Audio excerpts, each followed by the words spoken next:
ہاتھ والا بھی جو ہے اس کا بھی دین نے حق دیا عام لوگوں کو، مگر عین برائی ہوتے وقت آپ دیکھیں نا کہ دو آدمی زنا کر رہے ہیں، آپ انہیں للکارتے ہیں، وہ نہیں ہٹے تو آپ وہ بالکل حق موقع پر آپ دونوں کو قتل کر سکتے ہیں، بعد میں نہیں، بعد میں پھر حکومت کے ہاں ہی معاملہ جائے گا، کرتا ہو نا جرم اور نہیں رکا آپ کے کہنے سے اس کو قتل کر سکتے۔ معصیت کے صدور کے وقت ہر بندے کو حق ہے وہ ثابت کر دے کہ یہ کام کر رہے تھے، میں نے روکا نہیں، بعد آتے۔ بس بات وہ بن گئی جو حکیم صاحب نے بیان فرمائی، اور حدیث پاک میں آتا تھا وہی دن آ گئے کہ تعجب سے یہ کہا جائے گا کہ فلاں قبیلے میں یار کوئی ایماندار آدمی ہے۔ ایماندار اتنے کم ہو جائیں گے کہ حیرانی سے لوگ کہیں گے کہ یار فلاں قبیلے میں ایک آدمی رہتا ہے جو اب بھی ایماندار، کرپشن بڑھ گئی۔ ہاں، کوئی وقت ہوتا تھا محکمے میں جو ملازم کرپشن کرتا تھا وہ بدنام ہوتا تھا، وہ بھی چھپ کر اب جو نہیں کرتا بیچارہ اس کی شامت آئی۔ کہتے ہیں وہ نہیں رشوت نہیں لیتا، اس کو یہاں سے اٹھاتے ہیں کسی جنگل میں پھینک دیتے ہیں، تنگی دیتے ہیں، تو بالکل معاملہ اٹھ گیا نا، نیکی مغلوب ہوگی بدی غالب جی۔ باقی مولانا رحمۃ اللہ علیہ نے نا ان کو داد دینی چاہیے کہ جس طرح ان کی ضرورت بھی زندگی کتاب ختم کر رہے اب، اور ان کو لڑی میں پرویا پانچوں عقیدوں کو، کیوں چغتائی صاحب کمال کر دی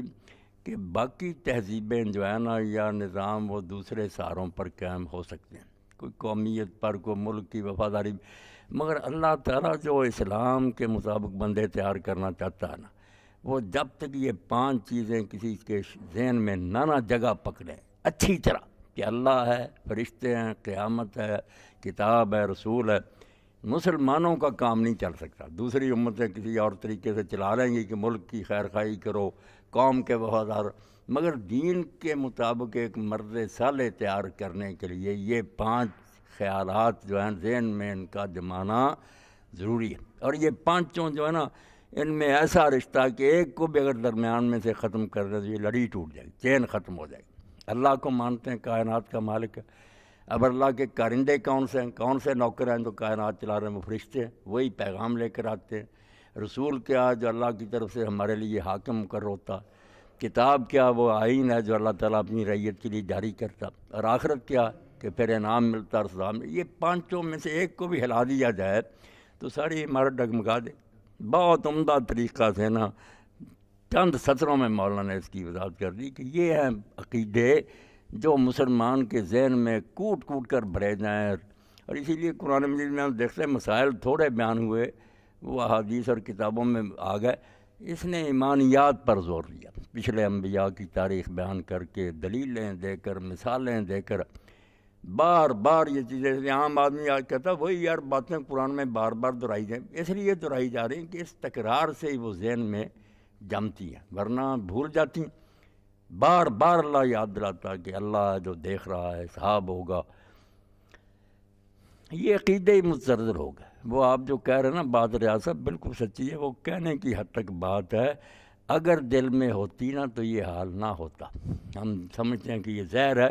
کون ضرورت کرتا کھانے کی، مانتے کہ جھوٹ جو ہے زہر ہے جہنم میں لے جا، کیوں بولتے؟ صرف زبانی کہتے ہیں، دل میں نہیں وہ بات سماتی۔ وعلیکم السلام ورحمۃ اللہ علیہ۔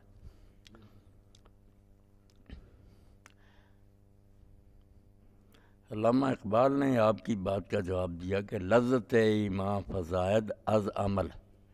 جب آدمی پریکٹیکلی وہ کام کرتا ہے جس کو مان رہا ہوتا پھر اس ماننے کی لذت بڑھتی ہے، مزہ آ جاتا ہے کہ صرف حلوہ کہتا تھا جب پکا کر کھایا یار باقی لطف تو آیا۔ لذت ایمان